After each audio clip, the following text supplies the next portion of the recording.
prvi prag ili aerobni ili ćete vidjeti ventilatorni anaerobni prag ili ventilatorni VT1 ili laktatni prag ako ste ga merili preko koncentracije laktata. I rekli smo juče, tu je negde koncentracija laktata oko 2 milimola po litru krvi kad bismo vadili krv.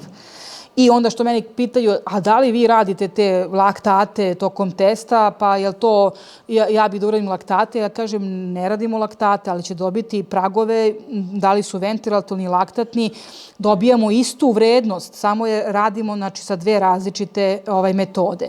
Jer to svima objašnjavam, rekao super, prvo će se skočiti ova koncentracija laktata u krvi i to će se prvo pojaviti, ali prvi sledeći kompenzatorni mehanizam, oni puferi odmah to u sekundama kreću da isklanjaju, ali prvi sledeći kompenzatorni mehanizam isto pluća je hiperventilacija i zato je kažem evo ga skok laktata, evo ga odmah i prvi ventilatorni prag, odmah posle tog laktatnog.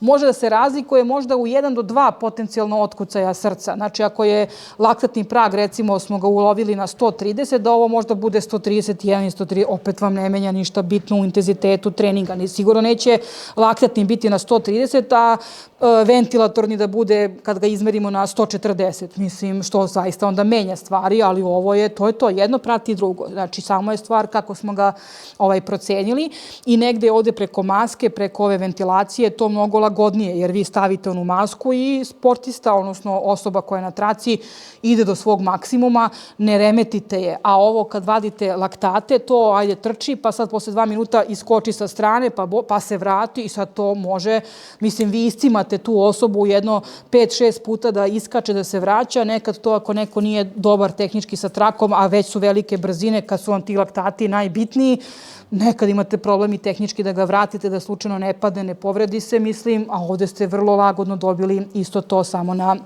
drugačiji način. I drugi prag smo rekli, drugi ventilatorni ili drugi laktatni prag, ili smo spomenuli prema ovom Wassermanu tačka respiratorne kompenzacije. Vidjet ćete različite nazive za istu stvar.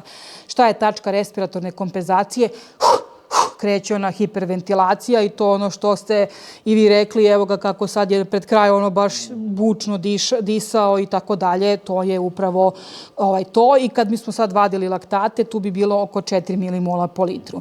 I sad odavde ulazimo u anaerobiju, a ta, što se kaže, znači anaerobija, praktično traje najkraće u testu, ali imamo najveći skok laktata. Ovde je bilo ispod 2 milimola, pa se onda vrlo drugo krčkalo od 2 do 4 milimola, a onda onih poslednjih maltene minut testa to od 4 dođe na 13, 14 i tu imamo to divljanje laktata, zato što je organizam pre toga iscrpeo sve kompenzatorne mehanizme kako da se izbori sa njima. I ostane ona jadna hiperventilacija, ali to je najslabiji mehanizam, najmanje efikasan i zato vrlo brzo nastupa blokada mišićne kontrakcije i meni vrlo često ti sportisti, pogotovo fudbaleri, kažu jao, mogo sam još gore. I vi vidite to, znači da su imali još malo lufta, ali kaže ne mogu, doktorka, noge kao kamenje, napunila se, ne osjećam ih više. Znači, bukvalno smo te mišiće koji su i najviše radili i najviše napunili, znači da kažemo laktatima i to je to. To on što osjeća kamenje u nogama, to su u stvari vodonikovi i oni laktati koji su izbacili onaj kalcijum, vezali se za aktin i sprečili miozinsku glavicu da napravi sledeću mišićnu kontrakciju.